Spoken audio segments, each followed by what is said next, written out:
정규식을 활용한 비밀번호 제약 조건 생성에 대해서 살펴볼게요.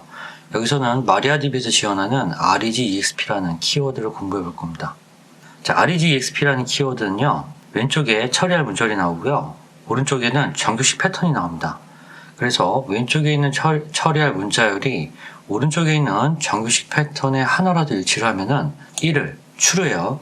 그렇지 않으면 매칭하는 게 하나도 없으면 0을 false를 반환합니다. 예제를 보시면은 몬티 느낌표라는 문자열이 m%y%%라는데 일치하느냐, 이런 정규식 패턴은 본 적이 없는 것 같아요. 틀렸죠? 그래서 얘는 0을 반환하고요. 두 번째 예제, 먼티 느낌표 점 별표입니다. 점은 문자 하나죠. 정규식에서. 별표는 0번 이상 반복해서 나오는 문자를 말합니다. 문자 하나가 0번 이상 반복해서 나오면 돼요. 먼티 느낌표, 문자 하나가 0번 이상 반복해서 나오고 있죠. 이거는 true입니다. 1을 반환해요.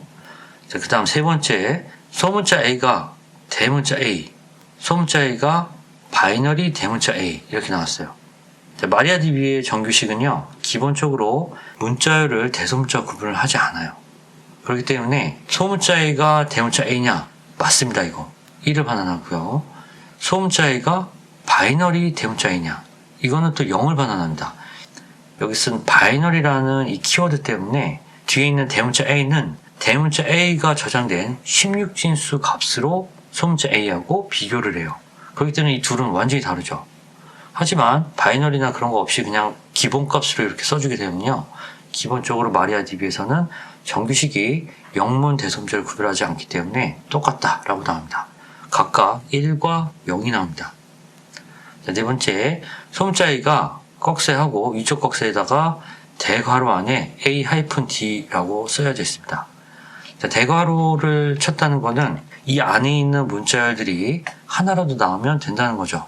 A부터 D까지의 문자열이 나오면 된다라는 의미로 대괄호 안에 A-D를 썼어요.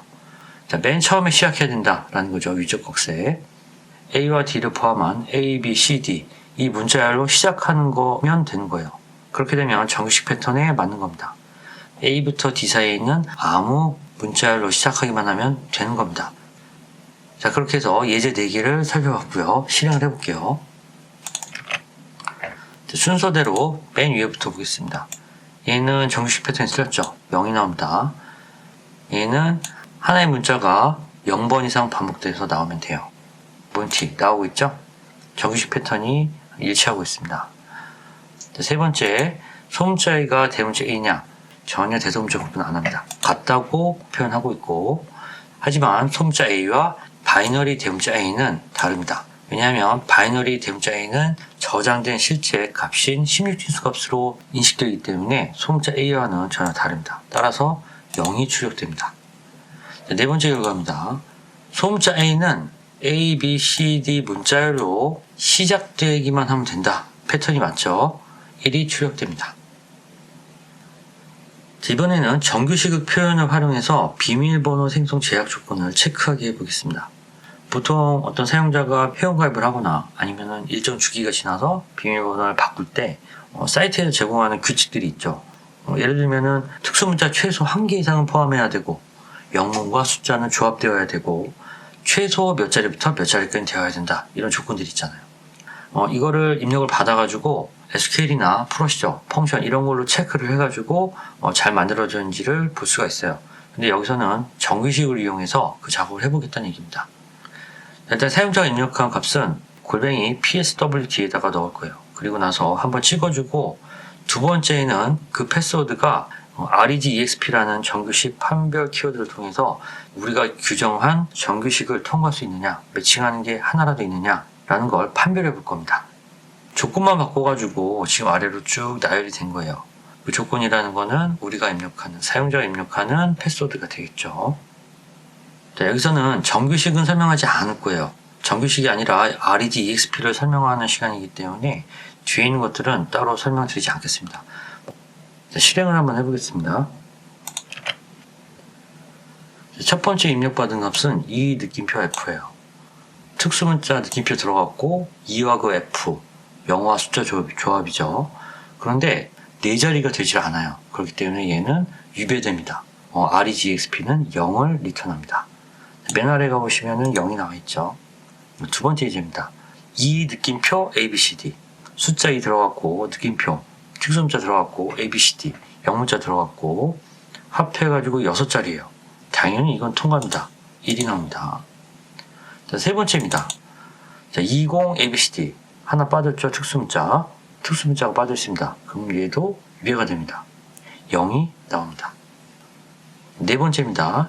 이 느낌표 ABCD 골뱅이 샵 달러 퍼센트 이거 충분히 되죠? 자릿수는 하나, 둘, 셋, 넷, 다섯, 여섯, 일곱, 여덟, 아홉, 열. 딱 10자리입니다.